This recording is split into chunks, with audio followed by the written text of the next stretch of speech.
Salam dan bahagia Bapak Ibu semuanya. Hari ini saya mempresentasikan pemikiran-pemikiran dari Ki Hajar Dewantara. Sebelum itu, saya sampaikan satu buah pantun. Pergi berlayar ke samudra, tak lupa mampir ke Selat Sunda. Perkenalkan, nama saya Inyoman Putu Sutirta.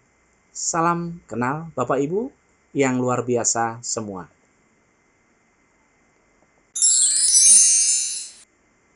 Pemikiran filosofis Ki Hajar Dewantara tentang pendidikan.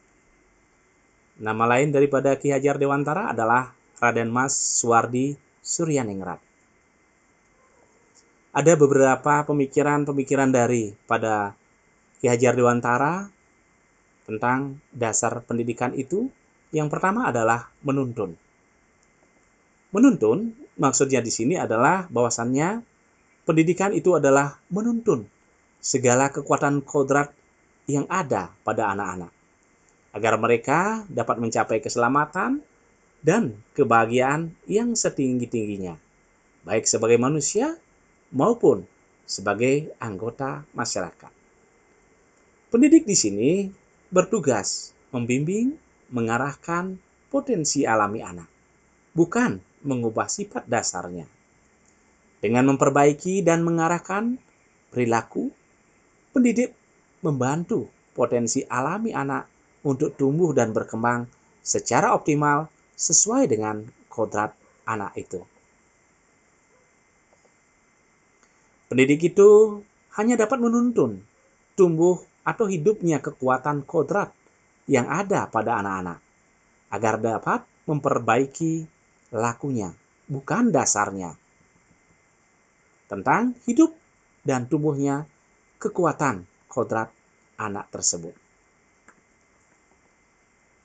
Pendidik membimbing perkembangan potensi alami anak-anak, bukan mengubah sifat dasar mereka untuk memperbaiki perilaku sehingga potensi tersebut bisa tumbuh dan berkembang secara optimal.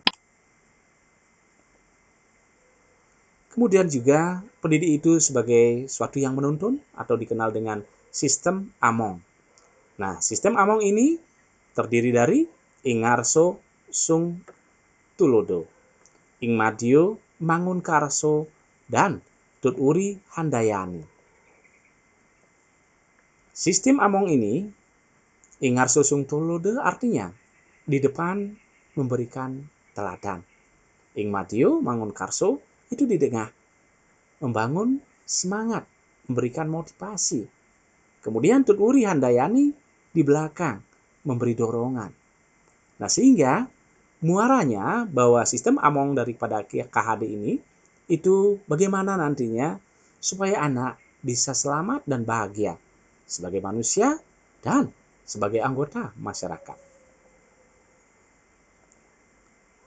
Selanjutnya, pendidikan itu juga sebagai kodrat anak yang merdeka. Merdeka baik secara lahir maupun batin.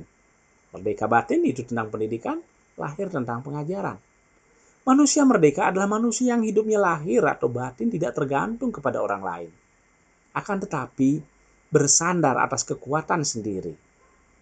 Maksudnya bahwasannya pengajaran dan pendidikan yang berguna untuk kehidupan bersama ialah memerdekakan manusia sebagai bagian dari persatuan.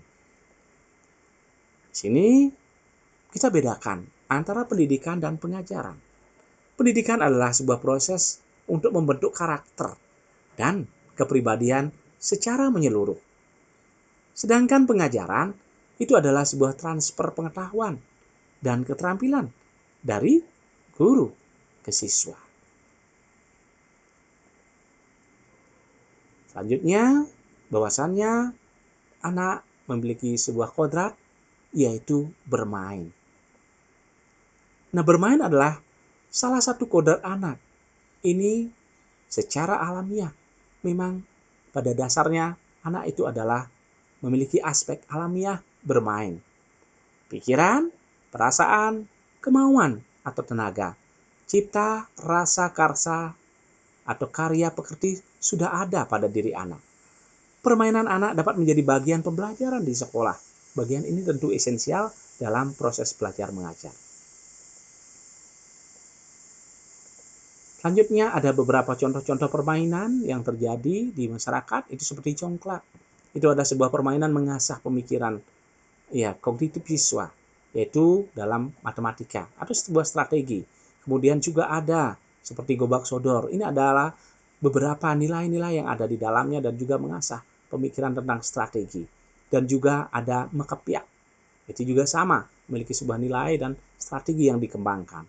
Kemudian ada juga engrang, atau tajok, ya. Nah, selanjutnya bahwasannya kita selalu bahwa pendidikan itu berpihak pada anak. Artinya bebas dari segala ikatan, dengan suci hati mendekati sang anak. Bukan untuk meminta sesuatu hak, melainkan untuk berhamba pada sang anak. Itu Ki Hajar Dewantara. Nah, pokoknya pendidikan itu harus terletak di dalam pangkuan ibu bapak, karena hanya dua orang inilah yang dapat berhamba pada sang anak dengan semurni-murninya dan seikhlas-ikhlasnya. Sebab cinta kasihnya kepada anak-anak boleh dibilang cinta kasih tak terbatas. Untuk berhamba pada sang anak, pendidikan tentu kita harus berpihak atau berpusat pada murid itu. Selanjutnya, bahwasannya pendidikan itu bukan tabula rasa. Anak bukan kertas kosong yang bisa digambar sesuai dengan keinginan orang dewasa.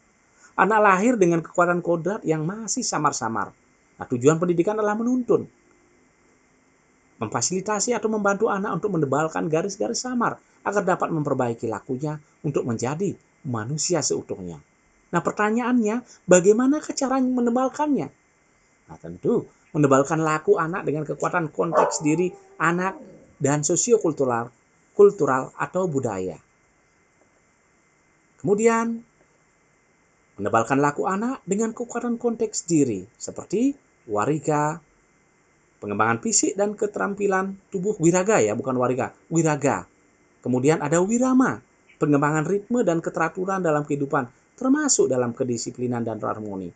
Kemudian wirasa, pengembangan perasaan, emosi, dan kepekaan. Jadi, ketiga hal tersebut akan melengkapi, membentuk individu menjadi seimbang dan holistik.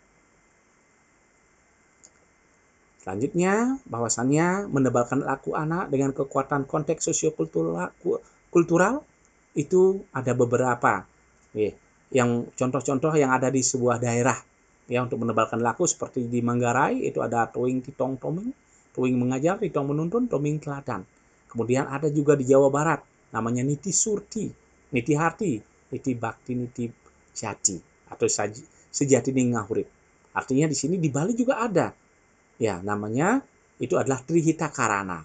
3 asal kebahagiaan, harmoni dengan Tuhan, manusia, dan juga alam. Selanjutnya adalah bagaimana menurut pemikiran Ki HD bahwa pendidikan itu adalah budi pekerti. Budi pekerti itu adalah watak atau karakter adalah bersatunya atau perpaduan harmonis antara gerak, pikiran, perasaan, atau kehendak atau kemauan, sehingga menimbulkan tenaga atau semangat.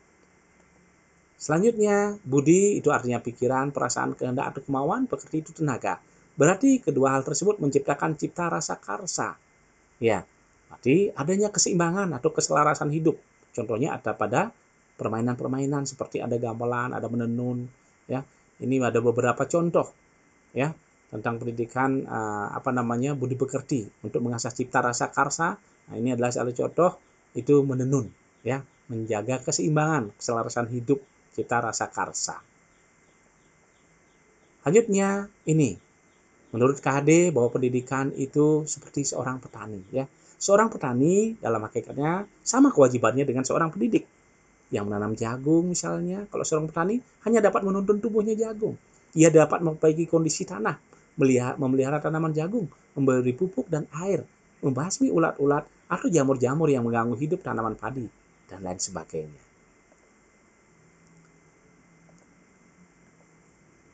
Selanjutnya, ini juga contoh daripada seorang petani, tukang kebun dalam sebuah kehidupan. Di dalam gambar, bagaimana kita akan menanam benih jagung di sebuah tanah. karena kemudian dipelihara.